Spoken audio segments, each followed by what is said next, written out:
যাইতেছেন না কেন?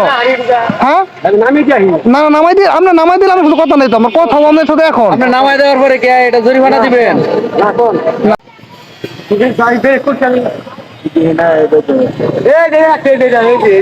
আচ্ছা আপনার ওইটা লাগো, আপনার কথা হচ্ছে আপনার ব্রেক করার ক্ষমতা আছে?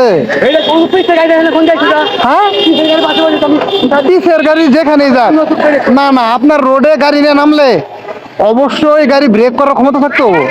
দাঁড়ান আপনি যায় না, যায় নাকি আপনি গেলে গাইতে হলো না, আপনার ব্রেক করার ক্ষমতা থাকতো, তা আপনি আমার গাড়িতে লাগাই দিলেন কেন?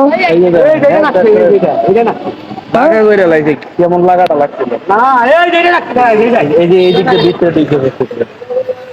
ওই দিনকে ওরা লাগাই দিয়েছিল, ওর ইন্ডিকেটর ভেঙে গেছে তো, ওটা ওদিনকে তো খেয়াল করি নাই।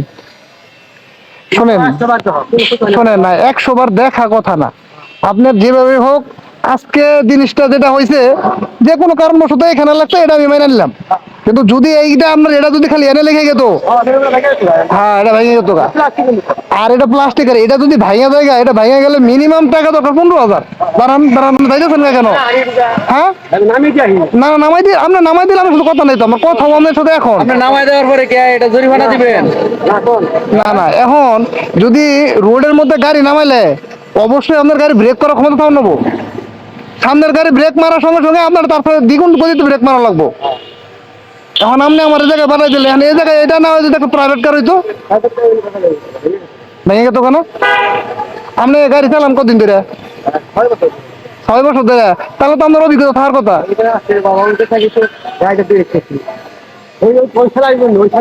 আপনার কি ব্রেক কি একটাই না আরো আছে?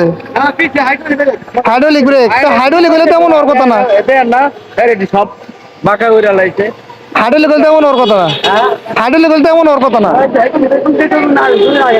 আচ্ছা যাক, এখন শোনেন, আপনি গাড়ি চালাবেন বুঝছেন, অটো গাড়ি আমরা তো আরো দেখি, গাড়ি অবশ্যই ঠান্ডা মাথায় চালাবেন, কারণ অটোর ব্রেক যত হাইড্রোলিক থাক, অটোর ব্রেক কিন্তু তত ভালো না। গাড়ি চালাবেন ঠান্ডা মাথায়, যেন এরপরে থেকে গাড়ি চালাবেন, যেন আর একটা গাড়িতে কখনো না বাজে গাড়ি। এই মুরব্বী খুব তাড়াহুড়া করে কোথায় যেন যাইতেছিল, আর যাওয়ার পথেই আমার গাড়ির মধ্যে লাগাই দিল। আল্লাহর অশেষ রহমত আছে বিদায় আমার পিছনে তেমন একটা ক্ষয়ক্ষতি হয় নাই, সাইলেন্সার উপরে লাগছে, আর যার কারণে বেশি একটা সমস্যা হয় নাই। যদি আমার টেম লাইটের মধ্যে আঘাত লেগে যাইতো, সেক্ষেত্রে আমার কি করণীয় ছিল?